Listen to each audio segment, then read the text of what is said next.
Hey everyone, Eric Watson here, freelance writer, player of games, writer of words, recorder of videos, and tabletop role-playing aficionado. Welcome to another DM's Guild review, my written and video review series. We'll take a look at the adventures and supplemental material at the Dungeon Masters Guild website.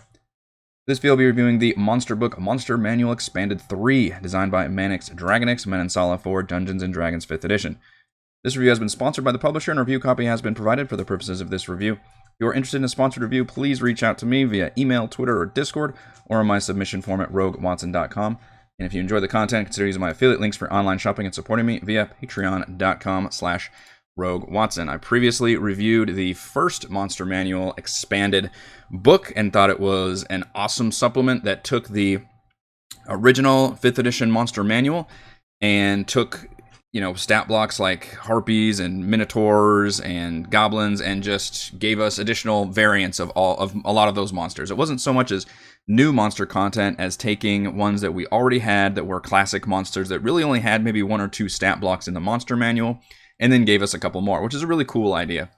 I did not review the second one, but this third one has absolutely blown me away. For two reasons. One, it still does a really great job of expanding the base monsters and providing more variants, even more variants, as well as giving us all new monsters like this three-headed dragon, which is really awesome. So obviously you want to have that quality there. But the other reason is the artwork. Holy guacamole. And we're going to look at a comparison here in this review video, but the original used a lot of fine art. I mean, it was a lot of stock art. It used the same style as the Monster Manual, which was, it just showed a creature, just looking at the camera and using the same kind of background as the parchment paper itself. So it's kind of embedded in the page, usually just kind of on there, almost matter of the fact. That is not the case here. We get full-blown art pieces of creatures attacking other creatures or just in various action poses with unique backgrounds that would represent their layers. It's all original, professional grade, commissioned artwork. There are over 100 pieces total, but the art of a lot of these groupings of creatures that have multiple types, like Bugbears get 8 different variants in this one, they'll do the clever thing of lining up the creatures in a single piece of art. So even though it's technically one art piece, maybe 2 art pieces for all those Bugbears, technically you do get a visual representation of every single one of those creatures, which we're going to take a look at all that. But it is the most impressive product I think I've seen from a purely art standpoint.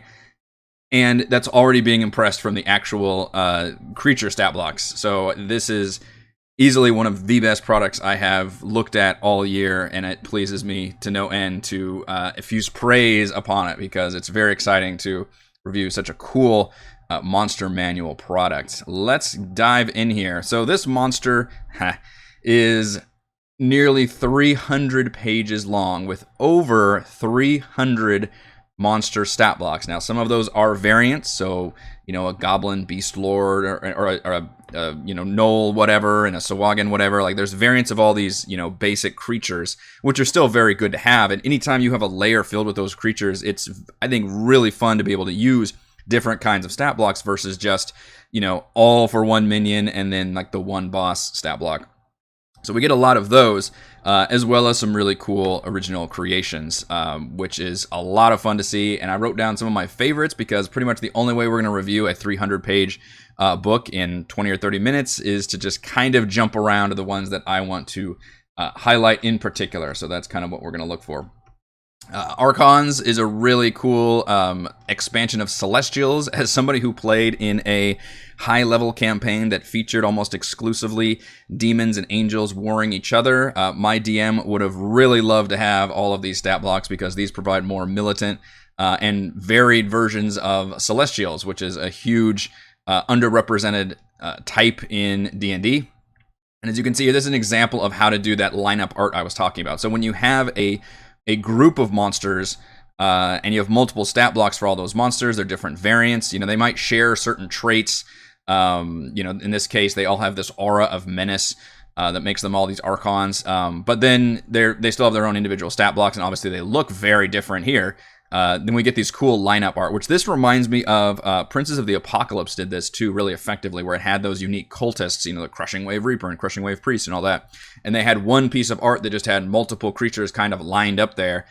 and it looked really good, and I think this does it. This does that format and looks even better because we get this really nice background art with it, which is something you don't get in a lot of monster books. You usually just get more like what this little insert is here, like the kind of the monster embedded in the page, and not with this full-blown like action pose. Really, really cool looking.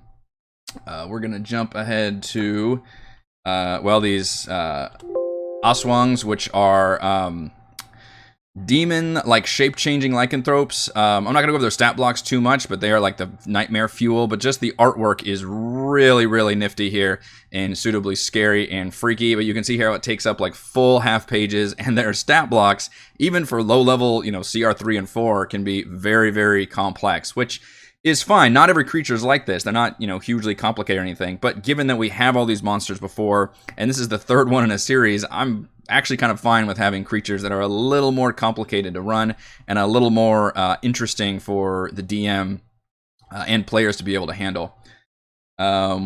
We did a really fun thing with Beholders, which is one of my favorite pieces of art, which is this Eye of Gulguthra, which is a disease-ridden tentacled beholder, which has the central eye ray is all about inflicting disease on people and, of course, grappling them in the tentacles.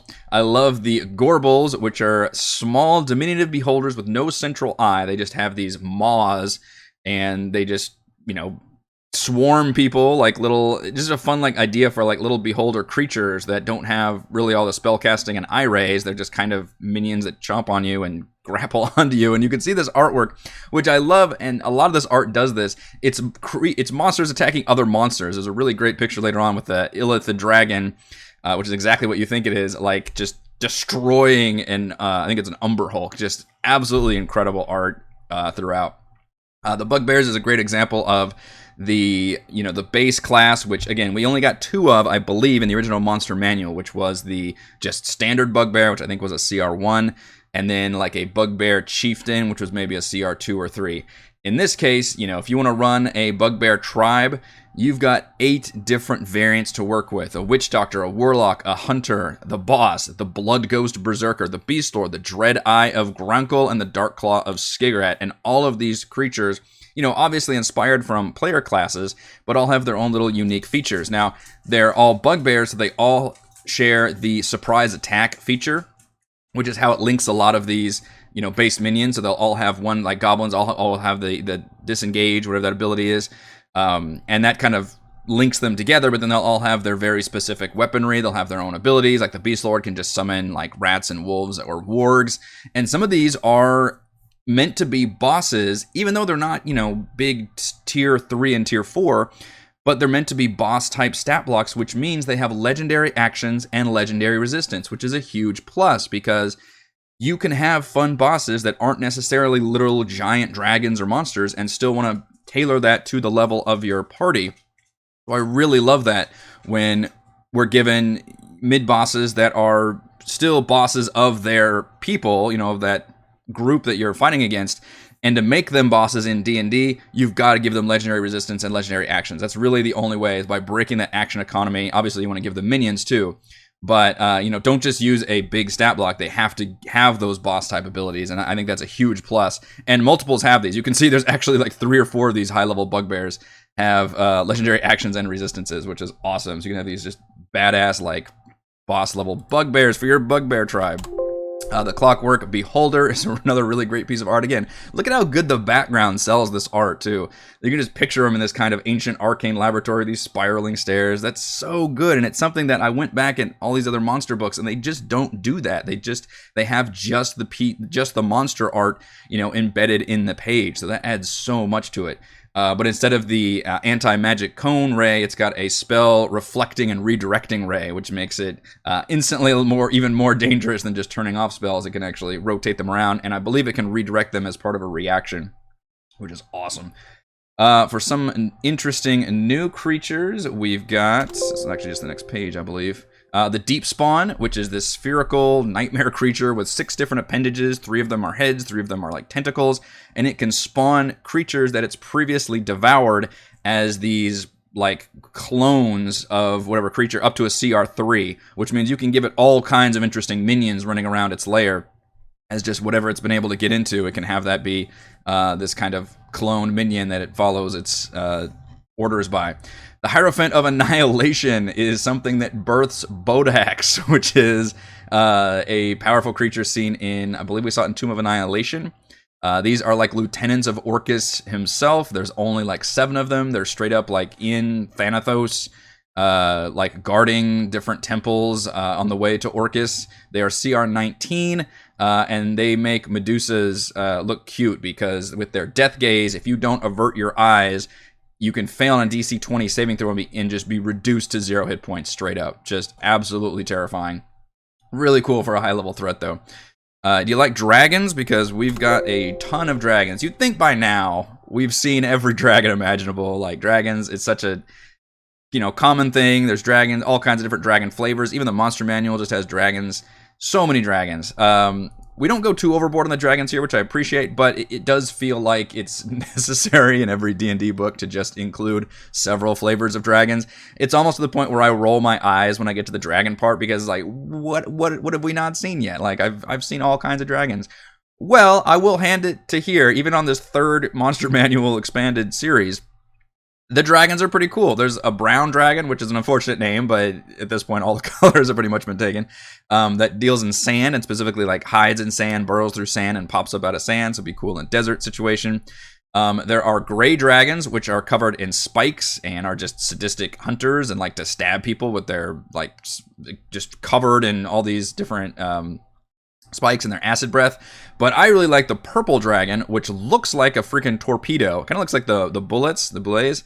And it hides specifically in the Underdark and stalks people using its stone camouflage and its superior stealth score and just charges at things like a freaking jet missile. And has a psychic breath it uses to kind of debilitate its foes. I just thought that was a really cool idea. And another great one is the Ilitha Dragon, which is, as I mentioned earlier, literally a combination of a Mind Flayer and a dragon, and the artwork is, of course, sells that completely. There's the art I was talking about, is absolutely destroying this Umber Hulk. And literally just has abilities of a dragon and the abilities of a Mind Flayer. It's got Extract Brain, it's got Mind Blast, and then it's got a lot of the different dragon traits. So just a really fun idea. Obviously, the Mind Flayers fucked up on that one when they made that creature. Which, all of these creatures do have, it's not just stat blocks and art. There is backstory and lore to all these creatures, and they're very, very good. It's fun. Like, it mentions the fact that whenever a desperate elder brain with a really weak what do they call it, hive or something, will take a dragon, instead of devouring it, will turn it into this Ilitha Dragon, but make sure to stunt its growth so it never makes it into an ancient dragon. And it says the Ilitha Dragon usually at some point will, grow up, and because of its dragon nature, it'll grow selfish and individualized and probably rebel against its hive. And that's how it breaks away and either, becomes this war, or it just leaves and then it's got its own lair and its own minions.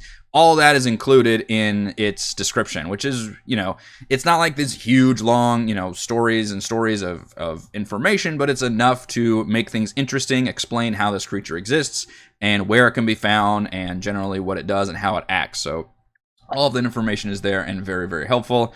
We get a lot of stuff on giants, if you like your giants, specifically fire giants, frost giants, hill giants, and stone giants all get between 3 and 6 new stat blocks, which is really cool. Obviously, we've got this amazing artwork for all these creatures, and again, we kind of use that lineup art pretty effectively by showcasing technically multiple creatures within the same art piece. I am absolutely in love with the Hill Giant Siege Hulk, which carries around this giant portable ram, but also has these, they're called howdahs, which is like the thing that the war elephants have, which is just like a platform strapped to a creature. In this case, they're like, basically, he's wearing this giant back harness, and kind of on his shoulders, he's got these platforms where smaller and medium creatures can just attack from. That is a fucking awesome idea. And just a really neat thing to run in D&D also, is just have, creatures riding on other creatures. And that just makes a really unique, that's just like right out of like freaking Return of the King, Lord of the Rings, a battle, I feel like, is having this giant, literal giant, with other creatures kind of riding on top of it, just firing arrows off, which is a lot of fun. The Clockwork Golem reminds me of Iron Man, or maybe more accurately War Machine, where it's got this giant like cannon on its shoulder that can fire different elemental projectiles, which is really cool. Cardinals are like anthropomorphic celestials, and by anthropomorphic I mean literally like the horse has hoof hands. Artwork is just incredible here, and these creatures all have really, really unique abilities as well. So they're not just, your average lycanthropes. They all have, divine roar and a dispelling horn when they use their attacks, and it's all kinds of magical and generally really interesting. Notice how all these creatures also, the stat blocks list their proficiency bonus. I don't think I've ever seen that before in any monster stat block, and it's something that doesn't come up too often because generally everything you need is integrated in the stat block and in their actions already. But there may be a time when you want to, say, equip a different weapon on a monster, and you have to kind of reverse engineer, what their proficiency bonus is to figure out what their plus to hit is. It's just kind of a nice thing on there. It's not super required, obviously, since I don't think any of the official monster stat blocks have that information, but I was impressed to see it list the proficiency bonus for all these creatures. Just a really nice additional thing to have. The plant monsters I was also particularly impressed with, because it's like the Celestials is another underrepresented monster type. And in this case, we had a lot of really cool monster plants that are, have these like giant tree trunks that are just serpentine jaws with the dragon root tree, or the hangman's tree, or the, was it called tendiculus or something, that just grapple people and shove them into their giant like toothy plant maws. Noran here is just a very classic kind of Halloween looking, dead, gnarled tree with this kind of skull-like face with a giant, like, cannon in its forehead that it can shoot out rocks from because it's been, like, peppered with attacks and things. Really cool to get a lot of variants of just monstrous trees that aren't just, treants and, like, shambling mounds. So I really appreciate that. We get templates also for creating revenants, which is, in the monster manual. Again, we only have the one revenant, which is just a human who is an undead that's come back and wants to hunt down, whatever killed it. It's got a vengeful glare, it's got rejuvenation, generally pretty strong stat block. In this case, the Monster Manual Expanded 3 adds different creatures that could be revenants, like frost giant, a manticore, a wyvern, a ogre, kind of like having zombie alternatives or all the other undead variants. In this case, just any of those creatures could be a revenant, and then they have a lot of those revenant traits, but then pasted onto the monster, and then we get a template for, hey, if you want to make your own version of a monster that is a revenant, here's how to do it. And there's a similar system for dragons, which tells you how to make your own two-headed and three-headed dragons, and it gives you examples, in this case, two-headed black dragons and three-headed red dragons. Which adds, new multi-attacks and ups their challenge rating, ups their hit points, and all this stuff, which is just, it's a cool thing to have rather than just giving, 20 different stat blocks and, just copying, pasting what all the dragons can do, just, trusting that DMs know what they're doing here, know how to make their own monsters if they're given just the right tools to be able to add those templates on there, so that's a huge plus. And then, we can go over a lot of the different the Bugbears was a big one, which had all those different versions of Bugbears, which was cool. Again, this is 2 pieces of art that handle like 7 or 8 different creatures. Other examples are the, let's see, I wrote down Bullywugs, but I don't think I wrote the page correctly. These are the Archons. Let's go to the Sahuagin. There we go. Cool, different variants of the Sahuagin creatures. We've got Gnolls, which are given another like 7 or 8 different creatures. That's not Gnolls. There we go, there's Gnolls. It's almost 300 pages, by the way, and I had to write down all the page numbers or I was never going to be able to review this thing in a reasonable amount of time. But again, really cool with that background, like changes significantly with all the Gnolls, I believe. Yeah, goblins are right after that. A goblin artificer riding his own like a beast is a really cool idea. The kobolds are really cool. There's one that like rides a giant bat, which is badass. And it can like summon said bat, and also has different traps for trap makers.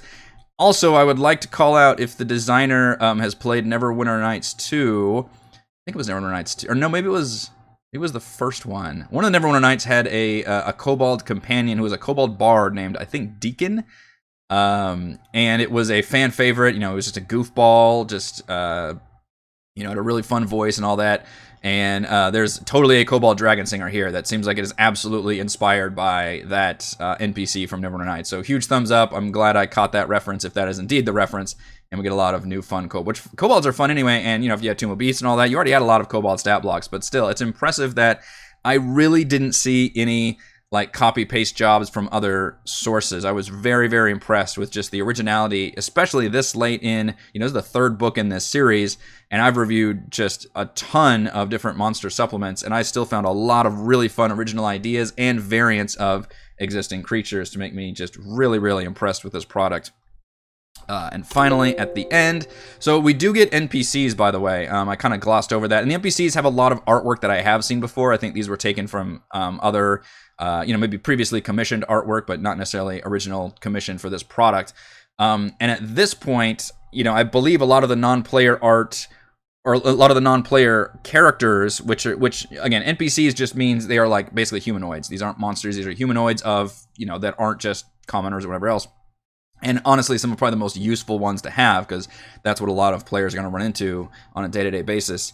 At this point, late in the series cycle, the ones that are pretty much left to do is not a whole lot. So what we get are legendary versions, a lot of these player character type NPCs, which are high levels, anywhere from like CR 8 up to like CR 16 or 17, I think, for legendary, necromancers and monks and rangers and barbarians and mages and all that stuff. So nice to have, but if you weren't specifically looking for NPCs, you might have better luck looking at the earlier Monster Manual expanded. By the way, I mentioned I was going to show the examples of the earlier art, so let's go back to like an amazing piece of art. Let's see, let's just look at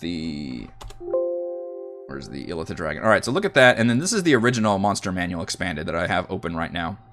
So, you still have a lot of stat blocks, but you can see how the images are kind of just embedded in the paper, in the page itself. They kind of feature the same similar background. It's a lot of the stock art that already exists. It's not bad to look at by any means, but this is what the original. Okay, this is a nice piece of art there. But that's just kind of the art that we were getting with this original Monster Manual expanded, which I thought was perfectly serviceable and fine. But here's the example of the Bugbears for the original, and then you've got like this group of Bugbears for this one. Like, it's just not even comparable. Like, it's so much more amazing, and it's really impressive that again, the third one in the series, the designer said, okay, we're really gonna go all out on the artwork here specifically. And I agree with this, because more so than probably any other product, having good art for your monster book elevates it to a whole nother level, because there are creatures that I would just kind of gloss over as I'm skimming through it and be like, okay, yeah, read the stat block, read the description, you see a little picture, you're like, okay, that looks interesting. But if you open a page and just see this giant, cool creature, that's where the inspiration comes from, right? Like, it gets so interesting and so just incredibly jaw-dropping. You're like, holy crap, I want my players to be able to see this. I can't wait to describe it and then, showcase it either in a handout or, whatever picture I'm using. Like, this just looks awesome, and all these creatures are just killing other things, and it's got just these dynamic areas and poses. I can't heap enough praise upon this artwork, and I'm so glad the designer went in this direction for this third one, and it really makes this third one special compared to all the others. And the final thing I wanted to mention was these appendices, which, all the monsters previously were organized alphabetically by type. So, archons, and then, you've got dragons and giants, and you'll have like, 7 or 8 or whatever within there. However, if you wanted to find creatures, for example, by type or by challenge rating, then you can locate here, include even by environment, which is pretty cool. So just really helpful ways of organizing all these different creatures and being able to get them at a glance. And you can see by the CR rating, once again, a really, really good variety that runs the gamut between, CR 1-4 up to, CR 26 with the 3-headed ancient red dragon. With a lot of emphasis on, obviously, kind of late tier 1, early tier 2, which frankly is probably the most populous area for D&D to be played. So I like that level range quite a bit. Folks, this is just an absolutely amazing product, and we're going to go over my pros and cons right now. If I can get up to the beginning. There we go. Pro, over 300 stat blocks and over 50 categories of monsters, from Archons and Uswangs to Vampire Spawn and Wraith Mages. The quantity is absolutely here, but the other pro is the quality, which is incredible original artwork for nearly every monster. It mentions over 300 monsters, and I think it was 140 pieces of artwork, but that's even underselling it because, you know, as you looked in here, you know, those bugbears had like 4, you know, all of them were represented here. So even though you technically don't have a separate piece of art for every creature, I think you literally get art for almost every single creature that's mentioned here, which is just mind-blowingly incredible. Pro, every stat block includes a proficiency bonus. I thought that was a really cool addition that I never see. And again, it doesn't come up very often, but during that 1 or 2% time that you want to, you know, have your warrior equipped, your monster equipped with a different kind of weapon, it just makes it a little bit easier rather than having to reverse engineer the stats. Templates for making multi-headed dragons and monstrous revenants, which is really cool. And you know, in addition to having those stat blocks, they also give you the clues of like, hey, here's how we made these creatures. And Pro, appendices, organizing monsters by type, challenge rating, and environment. Always helpful to be able to locate the monsters that you want. Cons, none. I have 0 complaints about this product. It is absolutely incredible. Final verdict, Monster Manual Expanded 3 proves the series is still a must-buy for Dungeon Masters with a huge variety of awesome new monsters empowered by some of the best creature artwork you will find on the DM's Guild.